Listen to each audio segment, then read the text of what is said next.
بات اصل میں تب ہے کہ جب اللہ تعالیٰ آپ کو زندگی کی ریس میں کامیاب کر دے، آپ زندگی کی ریس میں اوپر جا رہے ہیں اور نیچے جو آپ کا بھائی ہے، آپ اسے ہاتھ میں ہاتھ لے کر کے آپ اس کو اوپر اٹھائیں، آپ اس کو سہارا دیں، آپ اس کو کندھا دیں۔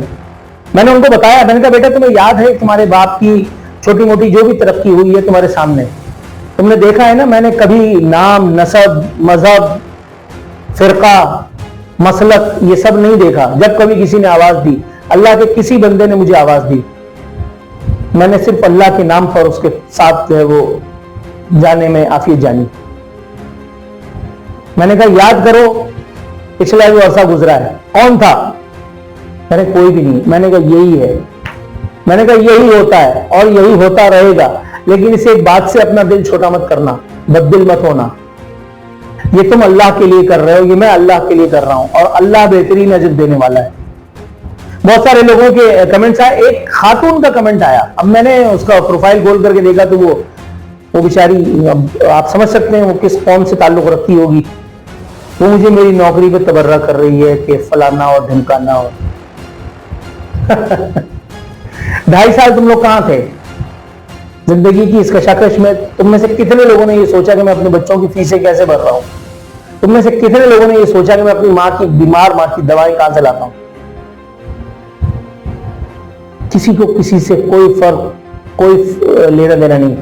یہاں جب ڈوب رہا ہوتا ہے تو اس کو کھڑے ہو کر کے اور اس کا نظارہ، اس کی بے بسی کا کرنا، یہ لوگ اپنا نصب العین، اپنا شعار جانتے ہیں۔ لیکن جب کوئی زندگی گاڑی میں بیٹھ کر کے اور چھلانگیں لگا رہا ہو، قلاچے بھر رہا ہو اور اللہ تعالیٰ اس کی مدد بھی فرما رہا ہو تو لوگوں کو تکلیف ہونے لگتی ہے۔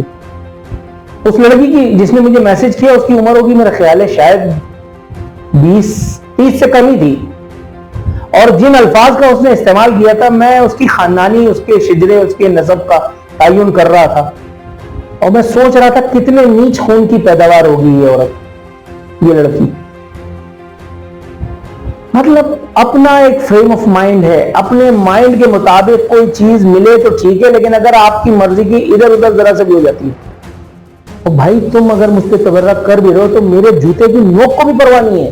میں جب عارفین نامہ، خالی عارفین نامہ ہی میں کر رہا تھا، جب اسی کے عارفین نامے کے 20-25 ہزار روپے محض میرا مقدر تھے، میں نے تب بھی یہ باتیں کی کہ بھائی 1 لاکھ سے زیادہ یہ جو سبسکرائبرز ہیں، یہ اچانک آل آف اے سڈن مجھے چھوڑ کر کے اور چلے جائیں تو بھی مجھے کوئی فرق نہیں پڑتا، کیونکہ میں نے کبھی کسی کے دروازے پہ دستک دے کے یہ نہیں کہا کہ کیا وہ بجاؤ، کیا وہ ہوتا ہے یار، گھنٹی بجاؤ اور فلانا کرو اور سبسکرائب کرو اور سالوں کی یار نہیں کرو بھائی۔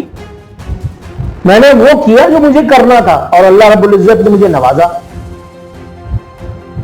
مطلب کیا لوگ ہو، کیا لوگ ہو، کسی کو جانے بغیر، کسی کو سمجھے بغیر، کسی کے معاملات کو ایویلویٹ کیے بغیر زندگی کے معاملات میں وہ کیسا ہے، لوگوں کے ساتھ اس کے معاملات کیسے ہیں، بس آپ نے تبرہ کرنا ہے۔ صرف کچھ ایک اشارے کے اوپر آپ نے کسی کے اوپر بھی بھونکنا ہے، اللہ اکبر، اللہ اکبر، کیا کہا جائے۔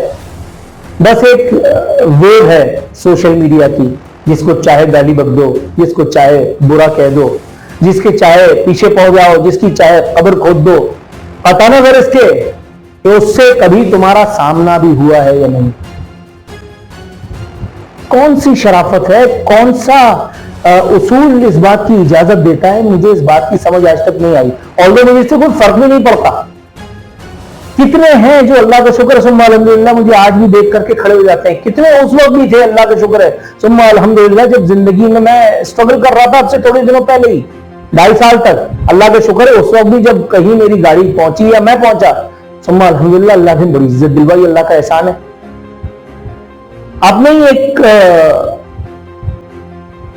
کلائنٹ کہہ دیجئے تو میرا خیال مناسب ہوگا، ان کے ایک ایونٹ میں پہنچا ہوں تو اللہ کا شکر ہے ثم الحمدللہ جس طرح سے میرا استقبال ہوا، ایک لمحے کے لیے تو مجھے گمان ہوا، کہا یار یہ میرے ساتھ ہو رہا ہے، اور اللہ جانتا ہے کہ میں ناقابل بیان مسرت میں مبتلا ہو گیا۔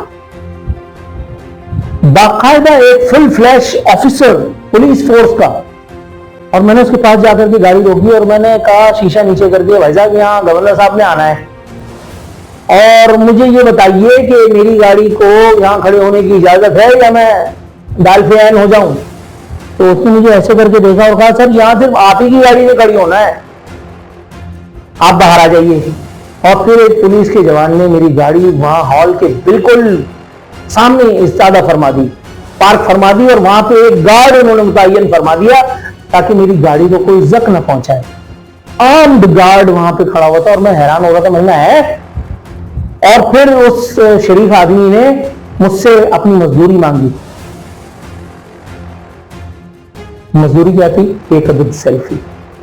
یہ میرے اللہ کا کرم نہیں ہے تو کیا ہے؟ تمہاری گالیوں سے مجھے کیا فرق پڑتا ہے یار, دیتے رہو. اگر تمہیں اسی سے کوئی تمہاری حس کی تسکین ہوتی ہے تو ٹھیک ہے فبیہ, لیکن یہ سب کچھ کر کے تم کچھ کنٹریبیوٹ تو نہیں کر رہے ہو اس ایک ملک کی بہتری کے لیے, نہ اس سے تمہارے حالات میں بدلاوا جو ہے وہ آنے والا ہے.